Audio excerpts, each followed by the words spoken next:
2026 की बहुत बहुत हार्दिक शुभकामनाएं। आपसे अपेक्षा करते हैं कि प्रत्येक वर्ष की भांति इस वर्ष जिस तरह हम लोग धूमधाम से 15 अगस्त मनाएं, आपसे उल्लास के साथ जो देश की एकता और अखंडता सुनिश्चित करने के लिए सारी प्रमुखता एक मानवता समझ गए, क्योंकि हम लोग भारत देश में रहते हैं और इसलिए हम गर्व से कहते हैं कि हम भारतीय हैं। सपोर्ट है हमारे देश जो 15 अगस्त 1947 को आजाद हुआ, तो हमारे जो स्वतंत्रता के सेनानी थे, जो हमारे देश की आज़ादी में बहुत से क्रांतिकारियों ने अपनी जान न्यौछावर की। तो हमारे देश में जो योगदान रहा है क्रांतिकारियों का, वो बहुत सराहनीय है, क्योंकि उन्हीं की बदौलत आज हम लोग स्वतंत्रता का अधिकार जी रहे, क्योंकि ब्रिटिश ने हमारे देश को करीब 200 वर्ष तक गुलाम रखा। ये सब बात सभी को जानते हैं। ये बात सत्य है कि जब अंग्रेज भारत में हुकूमत चलाता था, यहाँ के लोग थे, यहाँ की स्थिति दयनीय रहती थी। समझ गए? उस समय के कुछ व्यक्ति थे जिसमें देखा कि यहाँ की जो मानवीय हालत थी, इस हालात में बहुत से लोग समझ के जंजीर की जकड़ से बढ़ने हुए थे। समझ गए? एक आप लोग बचपन में पढ़े हुए कहानी करीब 8-9 क्लास में सुमित्रा नंदपंत की भारत माता ग्रामवासी पढ़े हैं? पढ़े होंगे, जिसे उसमें है लिखा हुआ कि भारत को एक समझिए कि गुलाम की जंजीर में जो सोने की चिड़िया कहे जाने वाली भारत, अखंड भारत छोटा सा नहीं है, भारत बहुत बड़ा विशाल भारत था। समझ गए? भारत एक गोंडवाना लैंड का समूह था। दक्षिण भारत में, दक्षिण पूर्व एशिया में भारत सबसे बड़ा गोंडवाना लैंड का समूह था। इस गोंडवाना लैंड में भारत ने अखंड भारत से पाकिस्तान,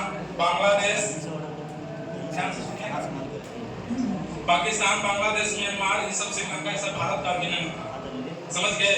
जैसे जैसे सत्ता शासन समाप्त होते गए, यहाँ से अंग्रेजी लोग जाने लगे, उस समय अपना अपना स्वतंत्रता का अधिकार मांगने लगे। समझ गए? जब स्वतंत्रता की बात हुआ तो यहाँ क्रांतिकारियों ने, जब ब्रिटिश ने कहा कि ठीक है, हम भारत को गुलाम की जो जंजीर से समझिए कि बंधे हुए हैं, हाँ, तो भारत को हम यहाँ से छोड़कर चले जाएंगे। तो भारत को चलाने के लिए कुछ नियम विधि व्यवस्था, कुछ कानून होना चाहिए ना।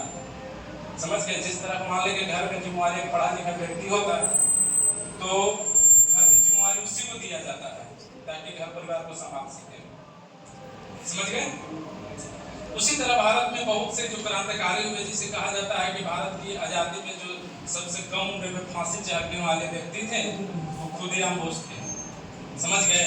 खुदीराम बोस जब 1908 में जब हुआ था, कांड हुआ था 1908 में, वो पहला बार वही जागे थे।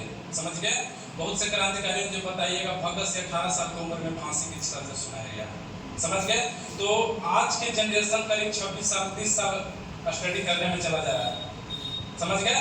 पर उस समय जरा सोचिएगा कि उस समय की जो देशी हालत होगा, यहाँ के जो देश कंट्री हमारे देश में, कि कोई 14 साल का लड़का, कोई 18 साल का लड़का अपने देश के प्रति बलिदान दे देता है कि नहीं? अपने देश के प्रति बलिदान दे देता है।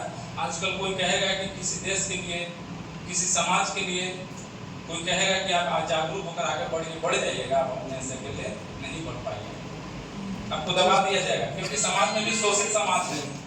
समानता का अधिकार तभी मिलता है जब एक दूसरे से, मान लीजिए कि जो निचले स्तर से ऊंचे पैदान तक जब सभी को अधिकार समान मिलता है, उसे वही समानता है। समझ गए? क्योंकि भारत में जब भारतवासियों ने देखा कि ठीक है, हम लोग, अंग्रेज को बोला कि तो हम तो यहाँ से चले जाएंगे, तो जाने की वजह से अगर मान लें कि हम आपको दे देंगे सत्ता शासन यहाँ की इंडिया की, देश को चलाने के लिए कोई व्यक्ति होगा जो ऐसा समझिए कि योगदान दे देश के विकास करने में, तो यहाँ के क्रांतिकारियों ने देखा कि हमारे जो महात्मा गांधी जो कहते हैं कि सत्य और अहिंसा की बात करते हैं, सत्य अहिंसा के बदौलत हमारे देश की आज़ादी भी मिली, क्योंकि उस समय आज़ादी दोनों देनी थी। दोनों कहने का मतलब एक था उदारवादी और एक था क्रांतिकारी। समझ गए?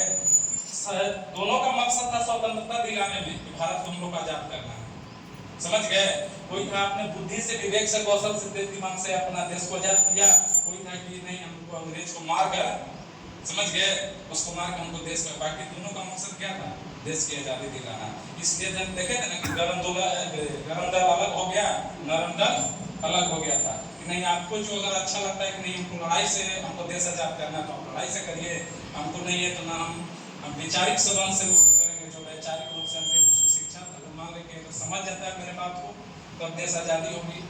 तो बेहतर सबका अलग अलग था, जैसे पढ़ा लिखा व्यक्ति कभी भी है ना लड़ाई के प्रति नहीं सोचा कि हमको आज़ादी मिले, तो अपना कलम के बदौलत दिमाग के बदौलत अपना है ना आगे बढ़े।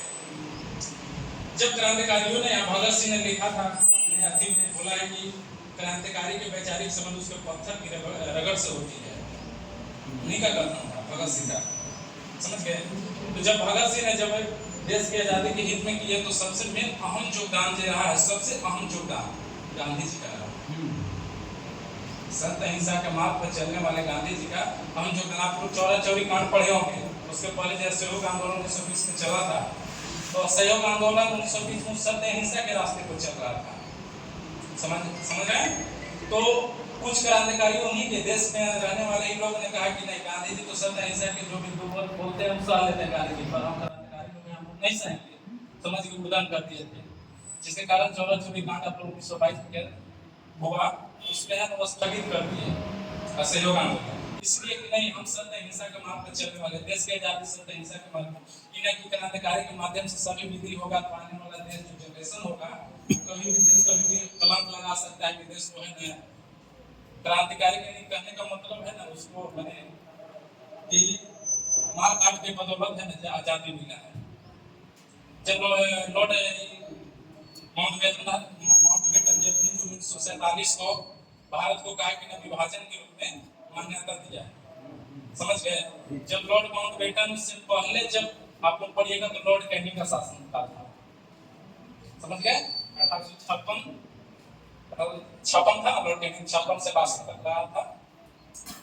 तो लॉर्ड कैनिंग ने देखा कि जब भारत में जिसे अंग्रेज भारत में आए तो जैसे आजकल की जो स्थिति देखिए, आजकल देख रहे हैं समाज में रहने वाले लोग से लेकर देश के बारे में सोचिए, बहुत से करप्ट हो गया। समाज के नीतियां की झंडा पारा लेने से नहीं होती है, देश के प्रति वही उल्लास मन में विश्वास रखता है कि देश को आगे ले जाना तो उसके लिए मनोवैज्ञानिक विकास होना चाहिए, समझ गए। अपने देश के प्रति